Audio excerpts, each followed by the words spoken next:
Salve galera, tudo tranquilo? Está começando agora mais um FracaroCast, o podcast oficial da Fracaro Serviços Contábeis. Episódio número 13, galera. E dessa vez aqui eu trouxe um convidado que, além de ser muito especial, vai falar de um tema que a gente não teve ainda nesse podcast.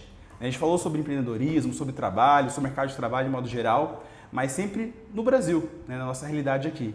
E eu trouxe aqui um convidado aqui internacional, basicamente, para estar aqui com a gente hoje, compartilhando experiências de vida, compartilhando ali a vivência dele no mercado no exterior. Então, para falar daqui de trabalho no exterior e também a vida de modo geral, eu trouxe aqui o Bruno Marques, engenheiro de software. Bruno, seja muito bem-vindo aí à Fracaro.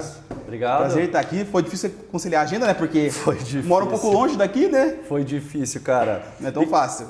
Queria começar dizendo que 13 é o número do azar, né? Espero que a gente consiga reverter isso aqui no podcast. Vim de lá de Portugal para cá para falar isso para vocês, né? É isso aí. Maravilha, Bruno. Então, assim, para a gente começar aqui, né, o pessoal que está em casa e que não te conhece, conta um pouquinho da tua história, assim, a tua origem de vida, o começo, ali, os primeiros anos, assim, como você também foi para esse lado aí da tecnologia e também o que te fez pensar em morar no exterior, enfim, arriscar lá a vida lá fora. Cara, por coincidência, os meus pais são de família, têm um negócio também com contabilidade, eles têm um escritório de contabilidade aqui em Curitiba. Mesmo admirando muito o ramo e tendo certeza da grandiosidade do valor que a contabilidade gera, desde muito pequeno fui fascinado por computação. Então, comecei, como todo mundo, trabalhando lá, brincando com as coisinhas de hacker, que na verdade a gente achava que era hacker, mas nunca era, né? Uhum. E dali iniciei uma faculdade de análise e desenvolvimento de sistemas na Federal, que abriu portas para mim, onde eu comecei a trabalhar com 17 anos numa das maiores empresas de tecnologia aqui de Curitiba. Uhum.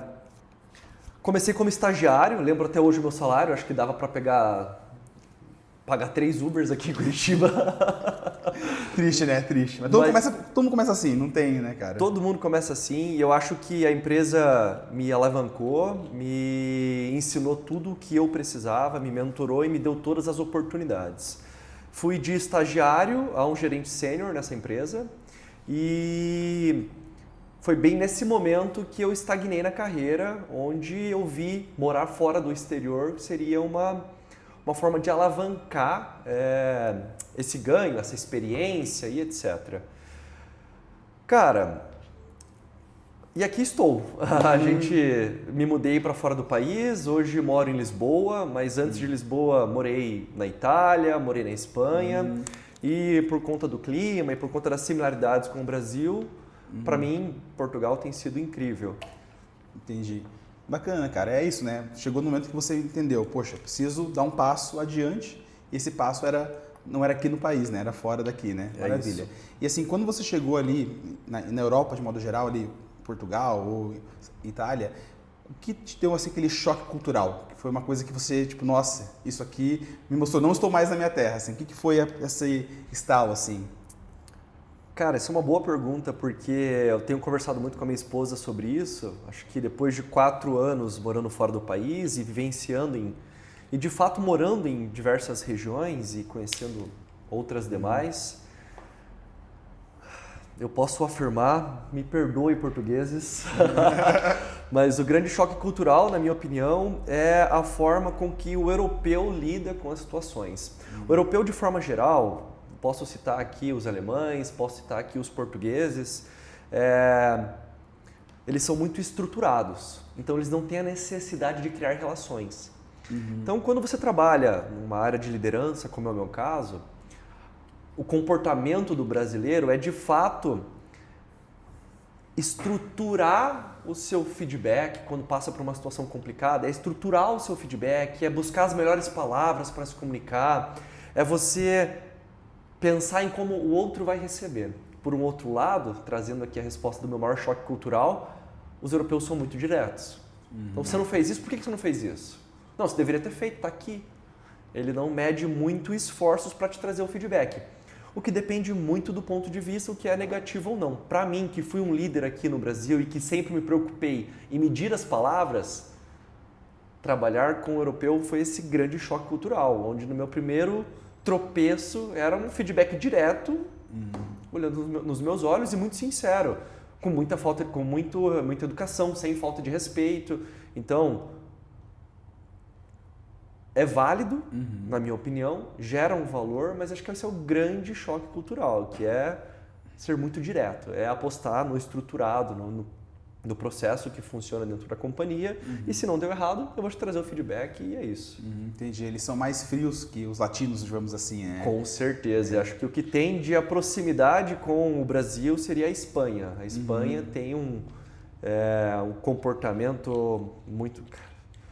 Se eu me parecer aqui o pessoal da Faria Lima envolvendo palavras inglesas, aqui eu trabalho com inglês o tempo inteiro, então eu já pensei em behavior 30 vezes para dizer. Mas o comportamento de forma geral acho que foi o maior choque, na minha opinião. Entendi. Realmente deve ser desafiador mesmo. É outra cultura, né? É uma outra cultura. Não tem outro o que fazer, né? E assim, legal ir para a Europa, legal, mas assim, e o emprego, né? Porque o emprego que paga os boletos, as contas, seja aqui ou seja lá, né? Como é que foi assim para você conseguir o primeiro emprego lá? Foi muito difícil na sua área? Conta um pouco pra gente sobre isso. Cara, como engenheiro de software sênior, mas só para clarificar para o pessoal do podcast, eu não sou desenvolvedor, iniciei a minha carreira como um Java developer, como um desenvolvedor Java. Ali tive a oportunidade de migrar para várias outras áreas, seja Quality Assurance, que é o QA, quem valida os testes, atuando também como Product Owner e antes de sair do país como um Agile Coach, seja ali um gerente de projetos ágeis, um Agile Coach, etc. Por conta dessa experiência, desses 10 anos de experiência, eu não tive tanta dificuldade em encontrar um trabalho que me remunerasse relativamente bem, que me gerasse valor dentro do que eu esperava. Então, baseado na minha experiência como engenheiro de software, não tive grandes dificuldades. Por um outro lado, para pessoas que pensam em migrar de país, que é para as pessoas que pensam em pular para fora do país sem muita experiência, não terão tantas oportunidades. Mas de forma geral não foi muito difícil. Só para trazer um pouco mais de detalhes, acho que essa história é interessante. Eu saí daqui na época, um pouco depois da pandemia, nessa mesma empresa que eu trabalhei por 10 anos e eu trabalhava de forma remota. Então isso me permitiu, com um acordo interno da companhia, ir para a Itália fazer o passaporte de dupla cidadania. Quando você tem um passaporte, acho que isso é o sonho de qualquer imigrante fora do país. Você ter o passaporte europeu, ter a documentação correta, te abre portas não somente para Portugal, para Itália, para Espanha, mas para qualquer país da União Europeia. Então, combinado a experiência, as certificações das quais eu obtive durante esses 10 anos de carreira e também esse tempo de experiência com a documentação, é muito mais fácil e... não vou dizer mais fácil, é muito menos difícil você conseguir uma oportunidade lá. Eu não sei se você está interessado em saber sobre essa jornada, se você quer que eu traga um pouco mais de detalhes em como foi as primeiras entrevistas, se eu tinha um plano ou não, porque eu não tive nenhum plano, eu vendi as coisas e fui. Mas fica à vontade para me perguntar aí, eu espero que eu possa trazer as respostas adequadas. Então, assim mesmo, é só essa questão mesmo de conseguir o emprego. Então, na tua área você entende que graças à sua qualificação aqui no Brasil que você adquiriu, foi acessível, mas também o mercado para a tecnologia também lá no exterior, entendo que também é mais ali aberto, né, a novas pessoas, novas culturas, certo? É exatamente isso, Vinícius.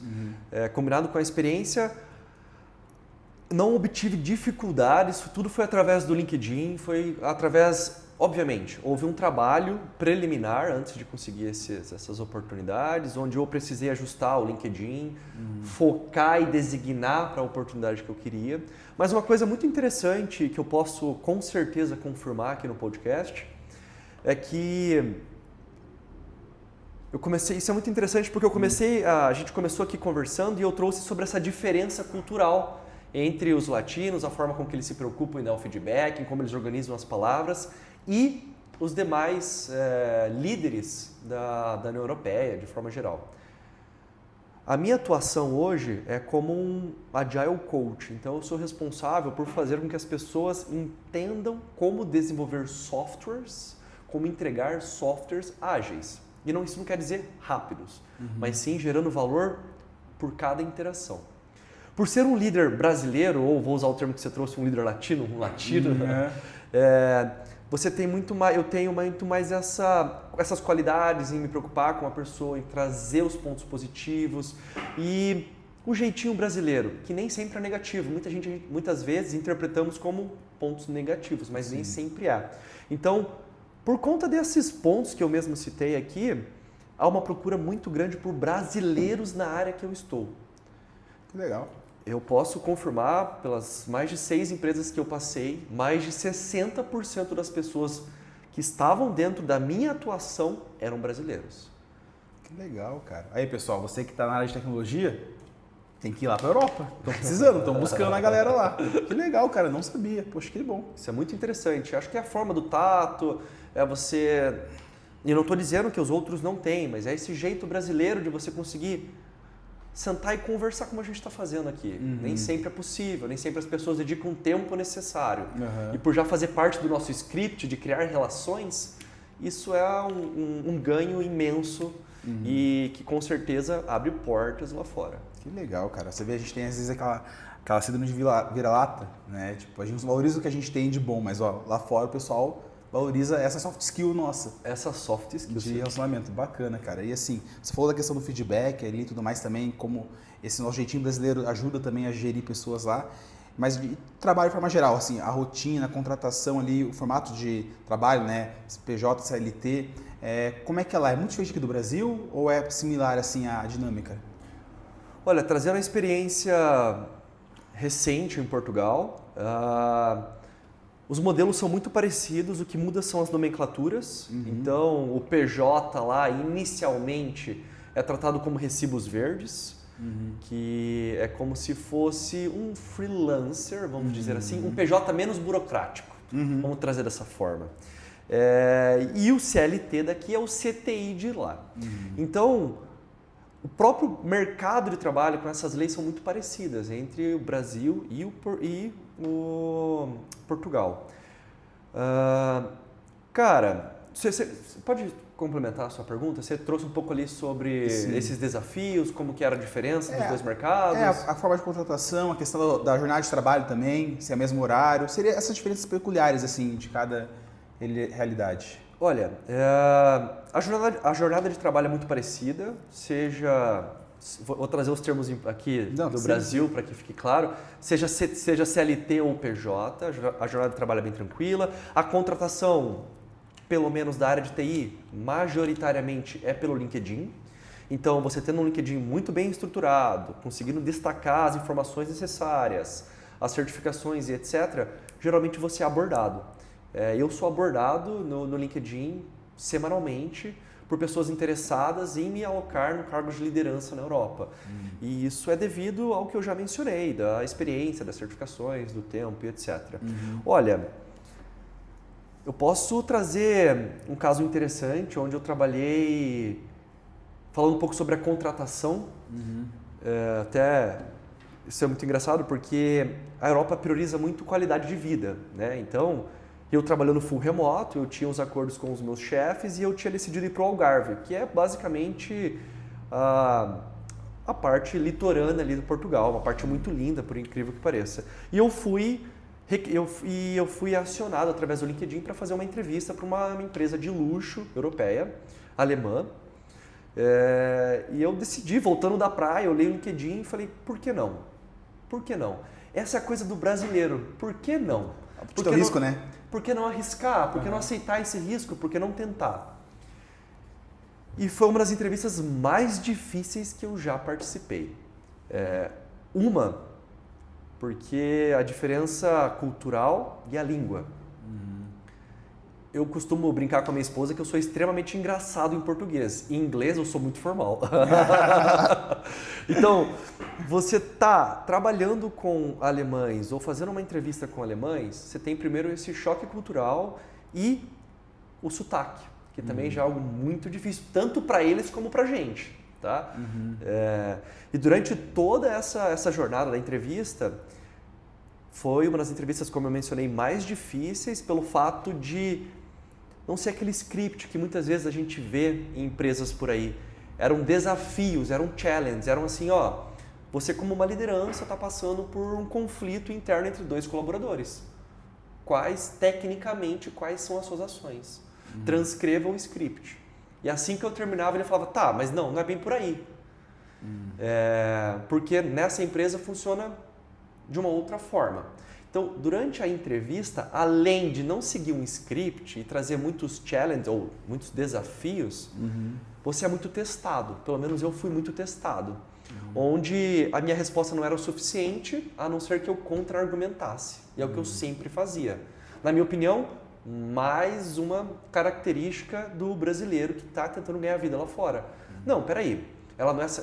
Quando eu trouxe a minha resposta para o manager, dizendo que eu resolveria um conflito trazendo feedbacks, na qual ele me respondeu que não funcionaria na empresa dele, a minha resposta logo foi, perfeito, baseado na minha experiência dos anos que eu tive, das empresas com que eu participei, assim funcionou por conta disso, os dados são esses. Então, essa diferença cultural e você batalhar pelo seu emprego, para mim, é algo que o brasileiro se destaca muito perante as outras culturas lá. Então, cara, não posso dizer que foi fácil, não posso dizer que foi difícil. Eu sei que tem entrevistas aqui e processos seletivos no Brasil que são tão difíceis como. Mas, para mim, acho que foi uma experiência recente. Eu gostaria muito de trazer, porque foi muito difícil e, felizmente, eu consegui concluir, tive respostas sólidas. E foi incrível, foi uma experiência gratificante. Legal, cara. Você comentou da língua, né? Que é uma coisa que todo mundo que quer mudar, né, do Brasil para qualquer lugar, seja Europa ou América, Estados Unidos, trava um pouco, né? Putz, e a língua, né? Será que eu vou conseguir me comunicar? Como é que é, se você entende que a pessoa tem que realmente ter uma bagagem ali, um estudo bacana da língua para o país que ela vai, ou a pessoa pode meio ali no dia a dia pegando, aprendendo, se comunicando, e também no trabalho? Quão difícil é essa barreira linguística assim no dia a dia? Essa é uma pergunta muito boa, Vinícius, porque enquanto você me trazia a pergunta, várias respostas e ideias apareceram na minha cabeça e eu vou tentar organizar para ti. Primeiro, o brasileiro, ou a cultura brasileira, infelizmente, os brasileiros criticam o inglês entre os brasileiros muito mais do que as pessoas fora do país. Por toda a minha vida aqui no Brasil, eu participei ou tive a felicidade de entrar em várias escolas de inglês, das quais eu não tive sucesso. E por exclusiva responsabilidade minha. Acabei priorizando trabalho, faculdade, e não dando foco no que era necessário na época. Estando aqui no Brasil, trabalhando em projetos internacionais, eu recebia inúmeros feedbacks ou críticas, e nem vou dizer feedbacks valiosos, eram mais aquelas conversas de café, onde a zoeira com o inglês ou com o sotaque prevalecia. E lá fora é totalmente diferente. Então, o brasileiro tem o costume de criticar, de zombar o inglês do próprio brasileiro. Lá fora, se você for olhar para a Europa, quantos países da Europa falam inglês? Como segunda língua, uma grande maioria. Sim, com certeza. Mas não a primária, não a língua materna. Então, chegando na Europa, eu percebi que o meu inglês não era suficiente por não ter me preparado adequadamente, mas que as pessoas se esforçavam para te entender, que as pessoas buscavam formas de te entender. Você errava uma pronúncia, a pessoa tentava trazer a pergunta de uma forma diferente, porque é importante para ela te entender também, além de estar sendo difícil para ela. Então, essa questão do brasileiro trazer os pontos negativos do inglês, ou se preocupar muito com o inglês do próprio brasileiro, é algo que se desmistificou para mim estando lá fora, porque as pessoas fazem muita questão. Eu trabalhei com franceses, trabalhei com alemães, trabalhei com próprios portugueses, estou trabalhando com canadenses, com mexicanos, e todos eles entendem a língua como uma barreira e se esforçam para te compreender. Seja te trazendo perguntas de forma diferente, seja, você disse isso, deixa eu tentar entender o que você disse. E durante todo esse tempo, foi muito desafiador no começo, acho que isso é claro. A gente até, trazendo para o pessoal aqui do podcast, às vezes saímos do país achando que a nossa nível linguístico do inglês é o suficiente. No hotel funciona, no restaurante também. Mas você explicar para um CEO de uma empresa que ele precisa seguir uma estratégia diferente porque os dados mostram aquilo, o curso de inglês não vai te trazer isso, infelizmente. Ou vai, depois de muito tempo. Mas a vivência por si só agrega muito mais valor do que os livros ou do que os próprios, do que só você fazer os cursos de inglês para turismo e etc. E se eu pudesse trazer uma dica para o pessoal, além de esquecer, parem de criticar o inglês dos próprios brasileiros, não tenham vergonha. Não ter vergonha de se comunicar, para mim, é chave para morar fora do país.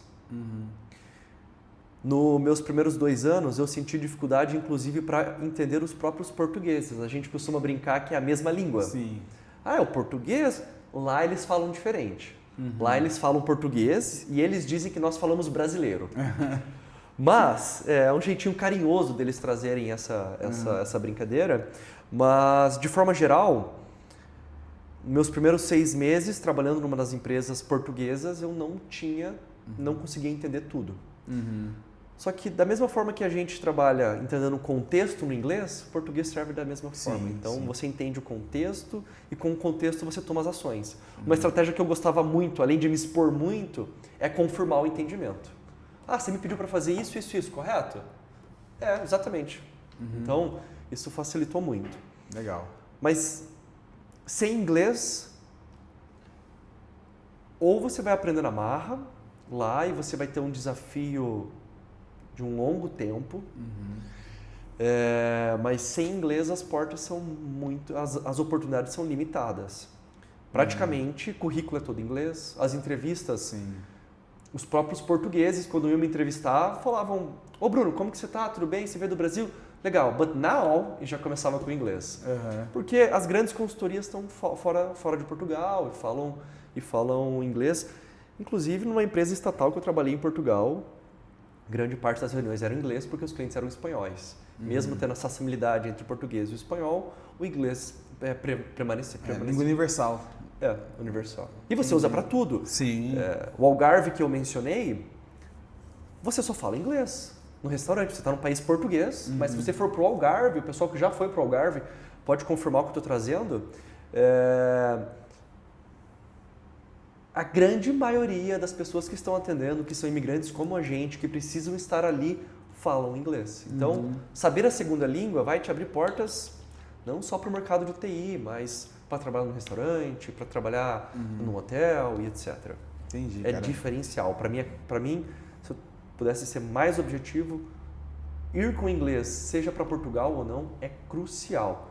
Você tem o inglês num nível não tão avançado, mas um nível mediano, vá e não tenha vergonha. Porque você vai ter uma curva de aprendizado de 3 a 6 meses e dali você já perdeu a vergonha, você já está com a necessidade, vai embora. Maravilha, cara. Bacana. E outra coisa, fora a língua que o pessoal também pensa, é a questão da comida, né? Porque a Europa também são outros costumes, né? Uma outra questão culinária que também eu acredito que vai ser um choque ali você mudar a tua alimentação, que aqui nós temos o nosso básico, arroz e feijão, né? Bastante carnes lá, é uma outra pegada, né? E assim, essa parte da comida, ela incomodou muito no começo para você, assim, para se adaptar, para começar a gostar dos pratos de lá? Eu sou muito corajoso, cara. Cara, o que vier. Eu sou muito corajoso. Eu digo isso porque eu me comparo muito com a minha esposa, com a Thaís, e eu, relacionado à comida e à cultura, eu sou uma pessoa extremamente aberta. Eu acho que quando você sai do país, você tem que estar disposto a viver a cultura do país que você está indo. Eu tive uma conversa bem informal com um motorista particular lá em Portugal que me disse: você vem para Portugal e fica numa roda de brasileiros, você não vive a cultura portuguesa. Então, de todas as oportunidades que eu tive, saindo almoçar com os portugueses lá na própria empresa, eu me expus e tive a oportunidade de comer coisas diferentes. Por exemplo, coelho. Já comeu coelho? Não. Cara, é fantástico.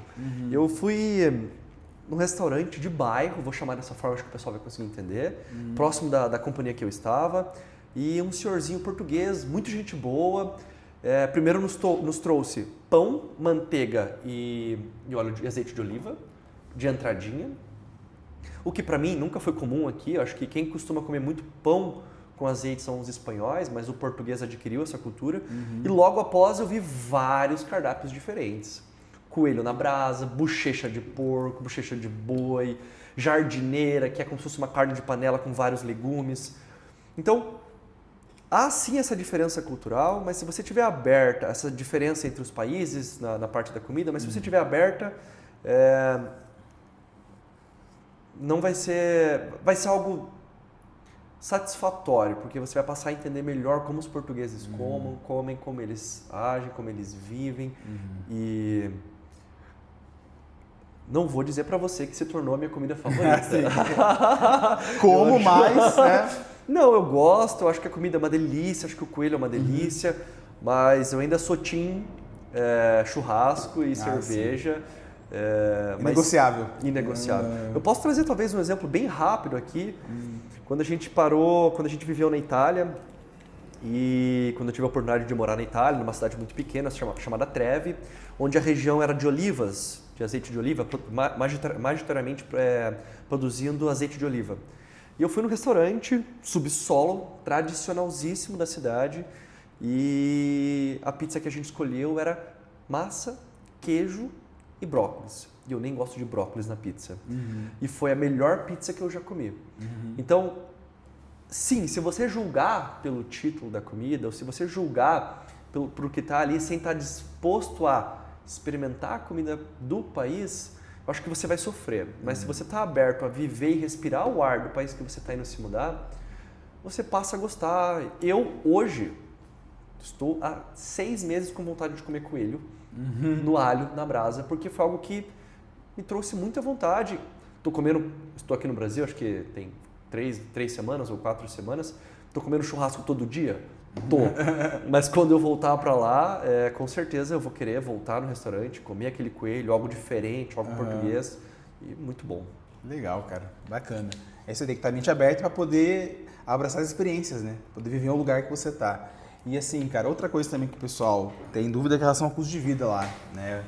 A gente sabe que lá a questão tributária... Agora chegou a parte legal. A questão tributária, a gente sempre vê, sobre consumo ali é muito abaixo do Brasil, né? Até qualquer produto de fora é muito mais abaixo, né?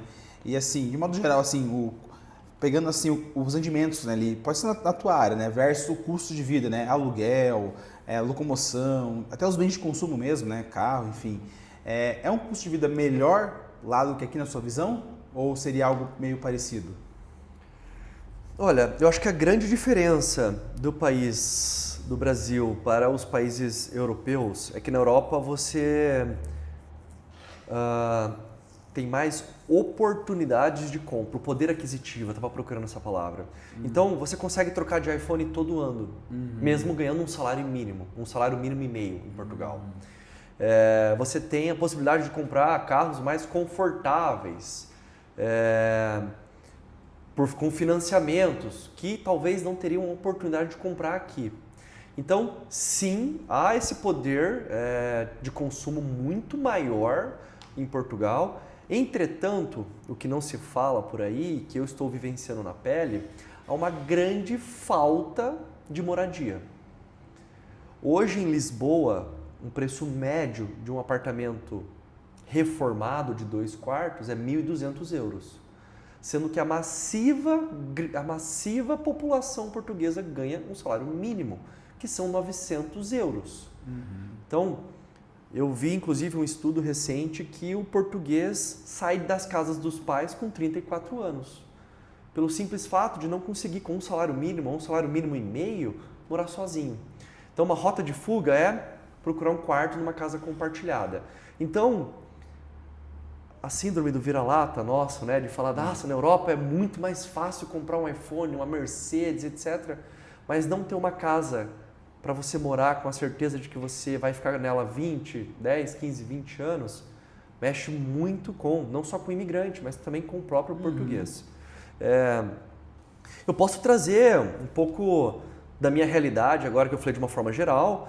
Na área de TI, não somente na minha profissão ou no meu cargo, mas também como os meus colegas que vivem lá, que são brasileiros e imigrantes, é uma realidade diferente. A média de um desenvolvedor pleno para sênior ali chega a ser de 3 a 4 salários mínimos. A gente está falando aqui de 2.500 euros a 3.000 euros. Inclusive, antes de ontem, estava ajudando um colega familiar que estava indo morar em Portugal e através de conversas rápidas ali eu já disse para ele, olha, foca em arranjar uma casa, porque o teu salário, ele estava indo com um salário de 2.500 euros líquidos em Portugal, o que ele não teria dificuldade de encontrar uma casa. Então, nesse início, vai acabar pegando uma casa ali de 1.200, alugando ou arrendando, como fala-se o português de Portugal, arrendando uma casa de 1.200 euros, imobiliada, e ainda sobrando 1.250 ou 1.300 euros para você ter gasto com outras coisas. Então, se a gente for falar de um mercado em Portugal hoje, que já está muito diferente de 4, 5 anos atrás, se gasta em casal 400 a 500 euros. Sem escolher muito as coisas. Estou com vontade de comer carne vermelha? Vai, compra carne vermelha. Estou com vontade de comer um Ferrero Rocher? Vai, compra um Ferrero Rocher. Estou com vontade de comer um macarrão Barilla? Vai, compra um macarrão Barilla. 300 a 400. Então, imagine, um aluguel de 1.200, 400 de mercado, são 1.600. Transporte público é muito em conta, chega a ser 35 euros. Eu acho que esses são os básicos, é onde você pode morar, se alimentar, enfim, saídas. Eu acho que dependendo do lugar que você vai em Portugal, se você selecionar muito bem, você consegue sair em restaurantes típicos de lá em determinados dias que uma saída para um casal gira em torno de 35 euros. A cerveja lá, uma cerveja de 200 ml, que eles chamam de fino, custa 1,30. Tudo bem que são só 200 ml. É um golinho só aí, acabou. Mas é 1,30. Você vai pegar uma caneca, 2,50. Então, se você for bem estruturado, tiver na área de TI, tiver a oportunidade de ir, eu acho que é uma realidade diferente de grande parte da população portuguesa. Entendi, maravilha, cara. Então, assim, na tua visão, somente a questão realmente de moradia é o que pega legal ali, né? É o mais crítico, né? Eu acho que é o mais crítico, assim, as diferenças de valores do mercado são gritantes, mas o que mais... Mas deixa eu trazer uma pergunta. Para um casal aqui no Brasil, desculpa, porque eu sei que eu sou o entrevistado, mas desculpa trazer esse tópico, mas quanto em média se gasta um casal brasileiro no mercado aqui? R$1.500? R$2.000? Olha, depende muito. Se você compra do mês, eu acho que uma compra do mês aí é por aí, uns R$1.000. Aí se for comprar pro mês inteiro, pra cima, sabe? Depende do que a pessoa comprar também. É escolhendo, né? Isso aí, escolhendo bem, né? Então, as coisas. 1.500 ali, uma pessoa consegue fazer uma compra do mês tranquila, uns R$2.000. Sim, falei, um casal, dependendo do que vai escolher, né? Não querendo só comer picanha, enfim, algo do tipo. Sim. Entendo que chega nisso aí. Eu sei que a gente não pode converter, eu sei que o salário mínimo português é diferente do salário mínimo brasileiro, mas fazendo a conversão da moeda, estamos falando aqui de R$2.400, 400 euros de mercado mensal em Portugal, gera aqui R$2.000, R$2.400. Então, a maior discrepância, na minha opinião, é a falta de moradia, são as residências e etc. Legal, cara, maravilha. Então, assim, de forma geral, assim, o estilo de vida lá da Europa, assim, todo mundo já pensa, é muito melhor que o Brasil. Na tua visão, isso é real ou é mito, assim? O que você quer dizer com estilo de vida? Porque eu tenho um estilo de vida diferente, então talvez eu possa trazer algo mais específico para mim, mas o que você quer dizer mais ou menos? De modo geral, cara, como você falou assim, não só a questão de consumo, mas também a questão de lifestyle mesmo, né? De poder ter acesso a lugares, se locomover com facilidade, adquirir bens, assim, de modo geral, o estilo de vida que todo mundo quer ter aqui no Brasil, né? Ter um lugar ali para ficar legal, conseguir viajar no fim de semana, tirar umas férias, assim, esse lifestyle, assim, de modo geral.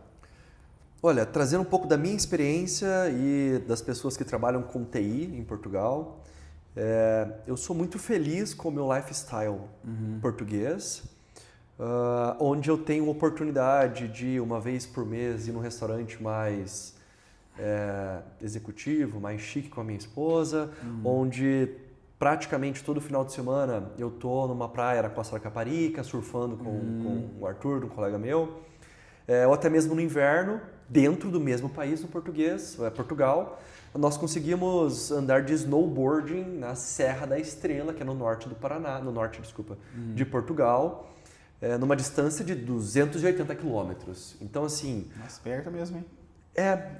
Ou pro Algarve também é 250 quilômetros de Lisboa, né? Então, Hoje, depois de 3 anos sendo um imigrante em Portugal, eu consegui me restabelecer e tenho um lifestyle, eu posso dizer, um pouco melhor do que eu tinha aqui no Brasil. Mais uma vez, eu fui para lá com o mindset de conhecer o país, então eu fui aberto a visitar restaurantes portugueses, praias portuguesas, serras portuguesas. Você também consegue de carro visitar outros países, seja para a Espanha, onde eu lembro muito bem que fiz uma trip com os meus familiares de carro. Saímos de Porto, Lisboa, o Algarve, do Algarve fomos para Sevilha, de Sevilha fomos para Granada, de Granada subimos para descemos para a Serra Nevada e depois de carro para Madrid. Então o lifestyle depende muito, mas hoje eu posso afirmar que sim, do meu ponto de vista é muito bom. Eu aqui no Brasil eu não tinha a possibilidade de andar de snowboarding. Sim. Que lá eu consegui. Aqui, eu mesmo estando perto da praia, a 1 hora da praia, eu não ia com tanta frequência surfar. E lá é mais ou menos 25 minutos da minha casa. Então, de carro, você consegue buscar o seu brother ali com a prancha de surf e descer para a Costa da Caparica. Então, cara, na minha experiência, posso te dizer que está sendo muito bom. E posso te dizer que é uma realidade da área de TI. Eu não posso dizer pelas demais. Sim, concordo, beleza. E assim, para a gente dar umas dicas pro pessoal aqui sobre morar fora, assim, na tua visão, quais são os principais erros que os brasileiros cometem, ao se mudar para outro país? Coisas assim que eles tinham que tomar cuidado antes de fazer esse movimento. Cara, eu acho que se organizar e se preparar antes de imigrar é crucial. Porque o que eu mais vejo são pessoas vendendo tudo aqui, indo com uma mão na frente e outra atrás para Portugal. Muito comum. E convertendo de real para euro, vamos lá dar um exemplo hipotético aqui, consegue converter 4.000 euros. Muitas residências que você encontra de primeira moradia se pedem 4.000 euros de calção. Vamos lá, 3 arrendamentos, 3 aluguéis. Então, na minha opinião, não acreditar no YouTube, a não ser que seja no podcast da Fracaro. O resto ali não leva em consideração. Não leva em consideração. Porque dá para fazer mercado com R$150. Não dá, pessoal. Não dá. Então, se organize bem, foque no seu trabalho, se especialize, tire uma certificação, mire o seu LinkedIn, aponte o seu LinkedIn para vagas europeias, vejam o que eles estão procurando. É muito fácil a gente aqui ser muito requisitado, mas na Europa estão querendo as mesmas qualificações, as technical skills, as hard skills, as soft skills. Será que é a mesma? Então, se prepare, se organize financeiramente, pense no pior e depende muito do seu objetivo, mas se o seu objetivo for crescer na vida e se manter fora do país, segure as pontas, porque não é fácil. Ninguém no YouTube, além da Fracaro Podcast, vai te contar que não é fácil. Os 3 primeiros anos de um imigrante é muito difícil. Eu contei esse meu lifestyle aqui, quase 5 anos de imigração, mas no começo eu nem saía de casa. Sim. Porque você vai iniciar com um salário menor. Você vai ter menos oportunidades, o teu inglês não vai estar tão bom. Você vai se submeter a outros desafios, a talvez empregos inferiores. Então, se organize. Não acredite no que é dito pelos influencers. Não se faz mercado com 150 euros, pessoal. Não se compra carro lá de luxo por 10.000 euros. Não. Se organize, se prepare, se certifique, foque no inglês, acho que foi um tema que a gente trouxe aqui, que isso vai ser um grande diferencial. E segure as pontas, porque chorar faz parte da imigração, eu costumo dizer. Quem quer rir tem que fazer rir e tem que chorar também às vezes, né, cara? É isso. Entendi. Tem uma estrutura familiar, né? Rede de apoio, né, para te ajudar, né? Uma rede de apoio, saia de casa. Se você for casado, vá com a sua esposa. Em 2 as coisas ficam muito mais fáceis, são 2 salários, né?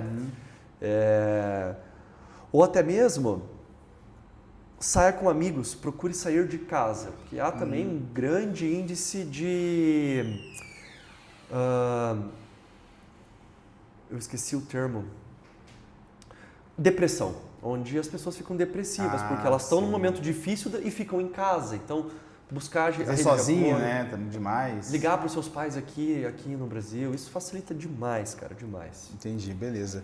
E assim, se você pudesse voltar no tempo, quando você estava indo lá para a Itália, né? Começar a sua aventura lá no exterior, o que você faria diferente? Assim, uma coisa que você fala, putz, isso aqui eu na época eu não sabia, eu não tive acesso à informação e eu fiz, cara, mas não foi legal, assim.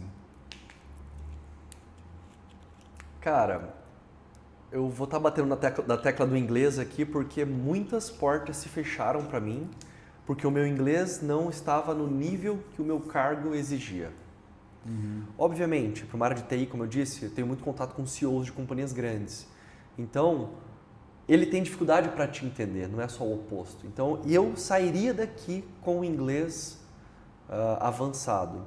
Eu me exponharia mais, eu teria mais a exposição a determinadas e toda e qualquer oportunidade.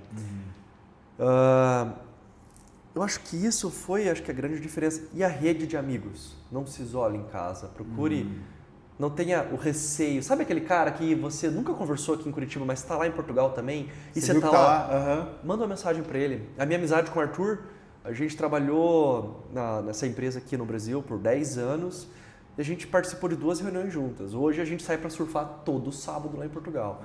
Então, o que eu faria diferente do que eu não fiz lá no meu começo é focar no inglês, que vai abrir demasiadas portas, oportunidades, ter uma rede de apoio lá de brasileiros.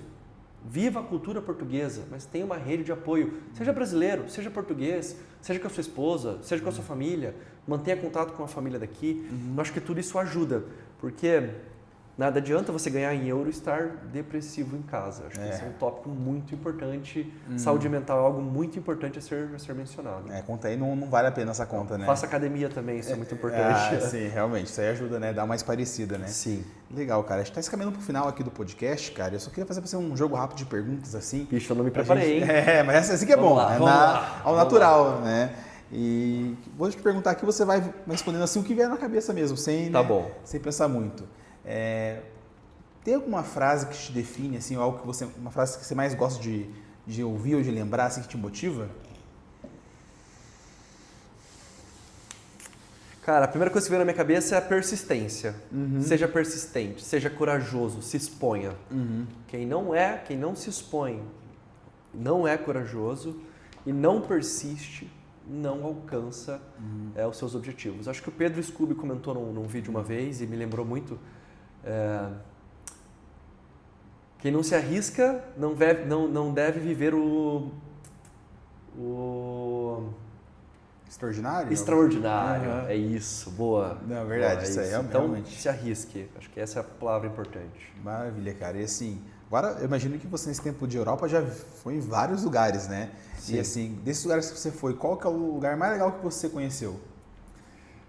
O lugar mais legal que eu já conheci foi a Holanda. Além do país ser extremamente estruturado, organizado, ter uma vida noturna muito boa. Mas o mais, se eu puder complementar essa resposta, o mais diferente foi o Egito, onde eu tive a oportunidade de entrar nas pirâmides, de conhecer, de ter o choque cultural.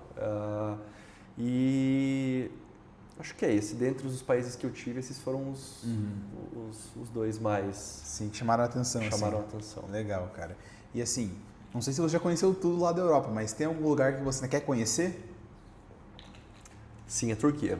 Turquia? A Turquia eu tenho muita vontade de conhecer na Europa, né, como você trouxe, mas tenho muita vontade de ir para os Estados Unidos, conhecer a Califórnia, tenho muita vontade... Surfar lá, né? Pois é, surfar lá, andar de skate lá, tenho muita vontade de ir para o próprio Japão, para a China, mas a Turquia, com aquele passeio de barco, uma vez eu vi um vídeo, para mim foi fascinante. Legal, cara. Assim, agora falando um pouco de hobbies, assim, outras curiosidades suas. Qual o filme que você mais gosta? O filme que eu mais gosto? É aquele que você para assim, você tá qualquer coisa, viu na televisão, você para pra assistir de volta, mesmo que você já tenha visto várias vezes. É clichê, eu sei, mas eu vou dizer. Para mim, Tropa de Elite representa o país e é onde eu vivi. Eu acho que, para mim, se passar 1, 2, 3 vezes, eu vou assistir todas as vezes. A minha esposa já sai da sala e fica assistindo. Mas para mim, é algo que me remete a casa, meio que cinematográfico, meio que exagerado. Sim. Mas é a cultura brasileira, então para mim eu gosto bastante. Acho que esse é um dos filmes Legal, que cara. me chama mais atenção. Beleza. E assim, no seu pessoal, assim, quem que é o seu herói ou sua heroína? Que você tem como assim espelho, como exemplo? Eu vou tentar não chorar, tá? Tô meio Sim. sentimental, essa coisa de imigrante aí mexe com a gente. Muito tempo longe e tudo mais, né? Mas hoje eu posso te afirmar com certeza que são os meus pais. Acho que meu pai tem uma história de vida muito interessante, onde ele começou do nada e hoje ele alcançou 90% de todos os sonhos que ele teve. Então, a grande persistência, a coragem, acho que eu mencionei aqui, o foco. E falando um pouco do meu pai, sobre a minha mãe, acho que o jeito como ela é família, como ela é amor, como ela tá ali para você, pro que você precisar e o que você não precisar. Então, para mim, são as minhas referências, sem falar da minha esposa, que eu sou obrigado a falar. Pra dar aquela moralzinha.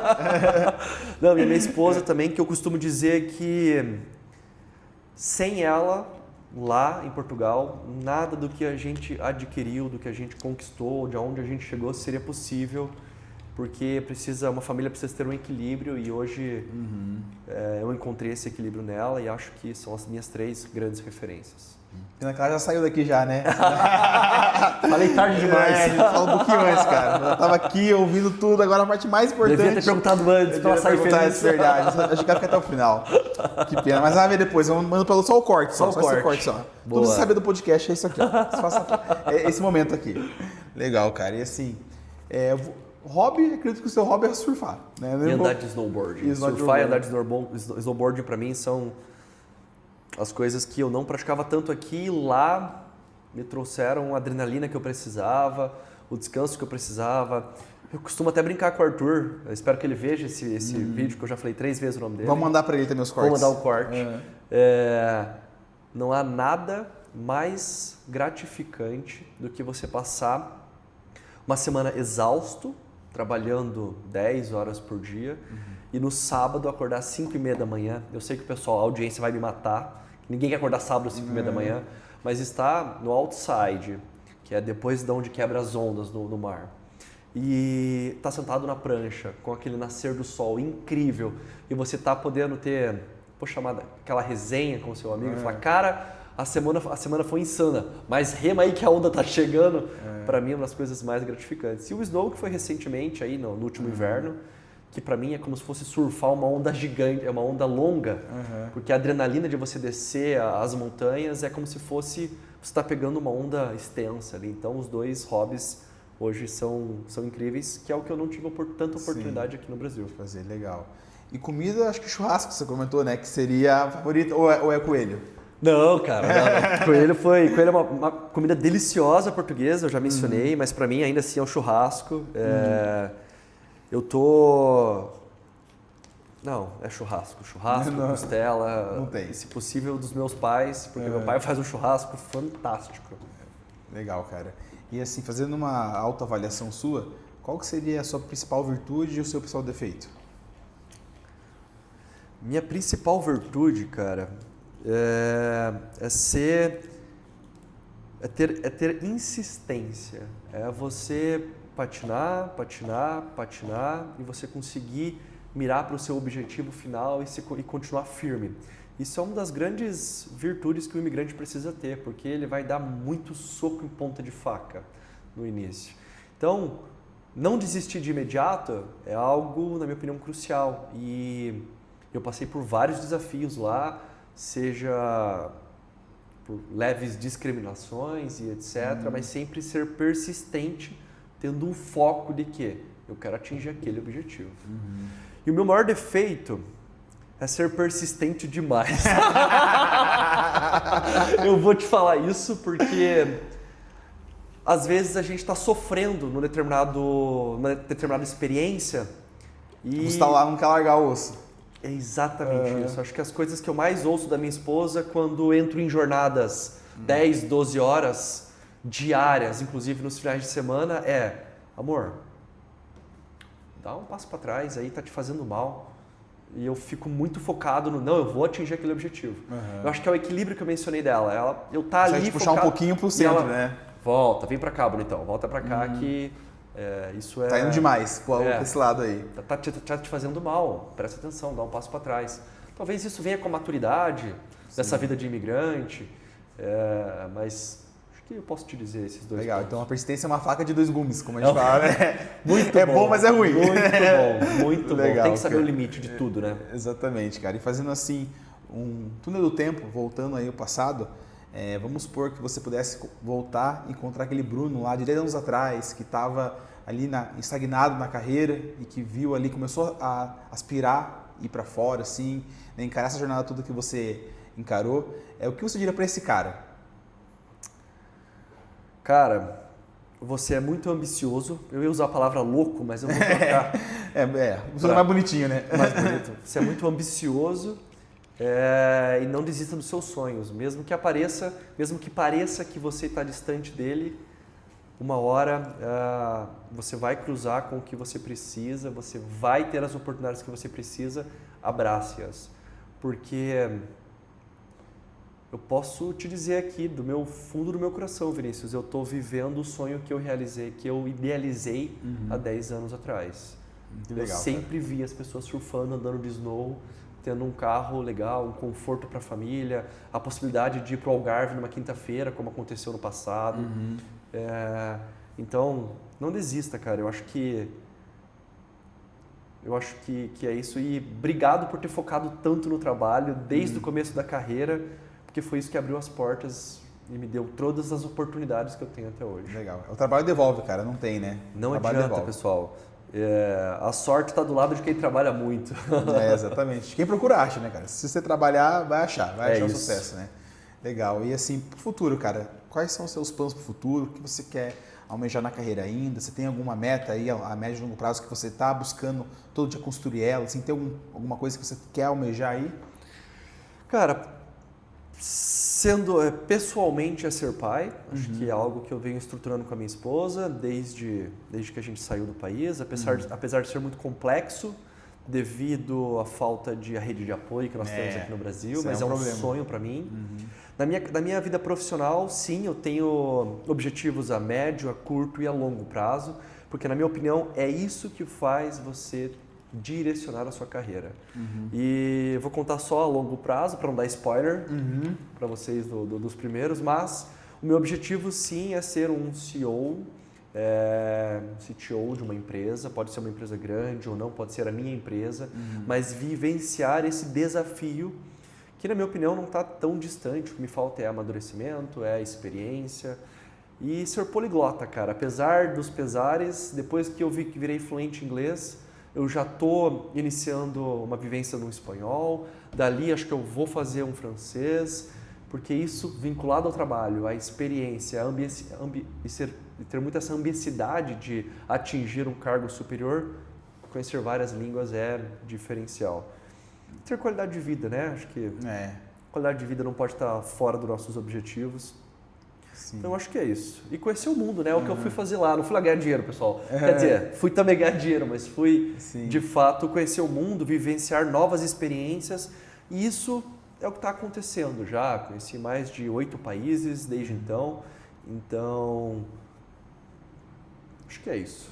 É o que eu falo, né, cara? Na vida é legal você ter um objetivo, mas a jornada tem que valer a pena até chegar a ele, né? Não pode ser uma jornada ali, sabe, que não te faça, né, viver cada dia com gratidão, com, né, leveza, como você falou, mas, pô, minha rotina é tão boa. Então, que legal, cara. Que bom que você tá nesse caminho, cara. Muito bom, tá? Muito trabalho, pouca diversão, faz do Jack um bobão. Exatamente. Viu? Simples, mas real, né? Exatamente, cara. Muito bom. Pessoal, então a gente vai chegando aqui ao final do nosso FracaroCast. Queria agradecer, Brunão, obrigado, cara. Obrigado, muito massa papo aí. Interessante e eu aprendi demais. muita coisa aí que eu nem imaginava que era assim a visão, né, do pessoal da Europa sobre os brasileiros, né? Ver como que a gente tem que conversar com outras pessoas de outros nichos, outros segmentos para poder abrir a cabeça, né? Espero que o pessoal tenha gostado também. Pessoal, Bruno, fala pro pessoal aqui, quem quiser às vezes trocar uma ideia com você, que, poxa, tá pensando em mudar e queria ter ali um mentor ou alguém que pudesse dar um conselho, quem quiser te encontrar aí nas redes sociais, qual que seria o seu contato? Cara, me procura no LinkedIn, Bruno Felipe Cardoso Marques. No Instagram também, _ Bruno Felipe com 2 U's. Desculpa, só Bruno Felipe com 2 U's. E vai ser um prazer. E quem tiver dúvidas ou qualquer questão, comenta no vídeo, curta e compartilha. Maravilha. Mas fiquem à vontade, acho que um dos grandes privilégios que eu posso fazer atualmente é poder ajudar o próximo. Então, realmente, quem tiver interesse pode procurar, nem que eu demore um pouquinho para responder, eu vou mandar um áudio explicando como quais são os caminhos. Como eu comentei, fiz isso há 2 dias atrás, então vai ser um privilégio. É aquela coisa, né, cara? Dar e receber, né? Você recebeu muitas coisas boas, você também vai, né, passar para quem precisar muitas coisas boas também, né? Essa é a chave de viver em sociedade, né? Exatamente, cara. Muito legal. Então, pessoal, é isso. Chegamos ao fim do Fracarocast. Foi muito bacana esse episódio, esse papo aqui com o Bruno. Então, quem quiser trocar uma ideia com ele aí, já passou as redes sociais, as mídias, entre em contato, pessoal. O cara é vivido, como diz o ditado, né? Conhece aí a labuta, conhece aí o caminho das pedras e pode ajudar vocês aí a também chegar lá como ele chegou, beleza? Então é isso, pessoal. Muito obrigado aí. Até o próximo episódio. Tchau, tchau. Valeu, pessoal. Tchau, tchau. Abraço.